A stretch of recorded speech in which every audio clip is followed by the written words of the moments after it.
T'entends parler de prom, mais tu vois pas le délire. C'est pas un score de plus, c'est ce que les patients veulent dire. Pas une vision clinique à travers un prisme Big Blues, mais l'écho de la vie, celle qui joue en dehors des salles d'attente.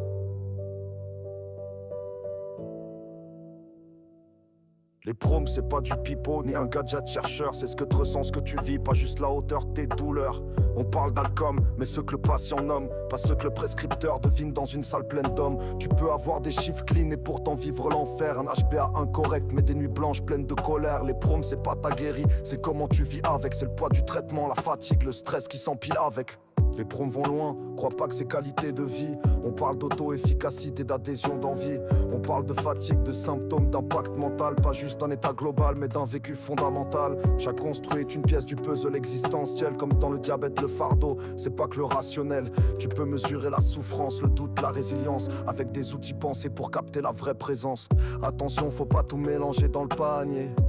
Y'a les génériques bons pour comparer, mais si tu veux vraiment capter les vrais signaux, faut l'outil spécifique calibré pour ton fardeau. Dans l'obésité, le diabète ou les douleurs chroniques, les proms spécifiques te parlent avec logique. Parce qu'un prom bien fait, c'est pas juste esthétique, c'est du vécu mis en score, précis et authentique. On soigne des chiffres, on oublie des gens, et les proms rappellent ce qu'on vit doucement. Comme chaque question, une parcelle de nous, chaque réponse, un cri qu'on avoue. On soigne les chiffres, on oublie des gens, mais les proms rappellent ce qu'on vit doucement. Comme chaque question, une parcelle de nous, chaque réponse, un cri qu'on avoue. Tu veux créer un prom, commence par écouter ce qui pèse, ce qui manque, ce qui fait hésiter. Faut partir du terrain, des mots qu'on te confie, transformer les douleurs en items sans trahir la vie. Pas juste un score sorti de ta tête de chercheur, mais des besoins émergés, pas plaqués à l'aveugleur.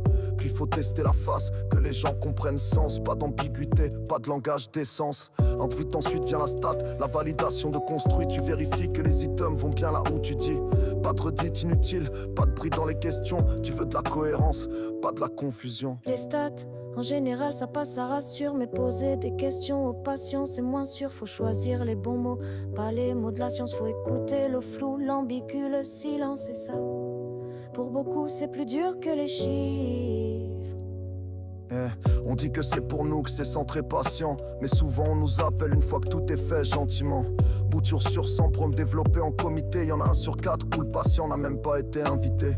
Quand on t'appelle, c'est pour relire les phrases, pas pour dire quoi compter, ni ce qui mérite une base. Bout l'idem velopman, ok t'as ton mot, mais pour choisir l'objectif là, c'est souvent zéro. Et pourtant c'est notre vie que vous scorez sur papier. Mais c'est vous que décidez ce qu'il faut quantifier. Faut plus d'ambition, pas de l'implication polie. Un vrai partenariat, pas juste une méthode jolie. On soigne des chiffres, on oublie des gens, mais les proms rappellent ce qu'on vit doucement. Chaque question, une parcelle de nous. Chaque réponse, un cri qu'on avoue. On soigne des chiffres, on oublie des gens, mais les proms rappellent ce qu'on vit doucement. Chaque question, une parcelle de nous. Chaque réponse, un cri qu'on avoue. Au fond, les proms, c'est pas juste pour évaluer les soins, c'est pour comprendre ce qui compte du point de vue de ceux qui vivent avec. C'est un miroir posé sur la vie malade. Et parfois, c'est aussi un moyen de se poser les bonnes questions.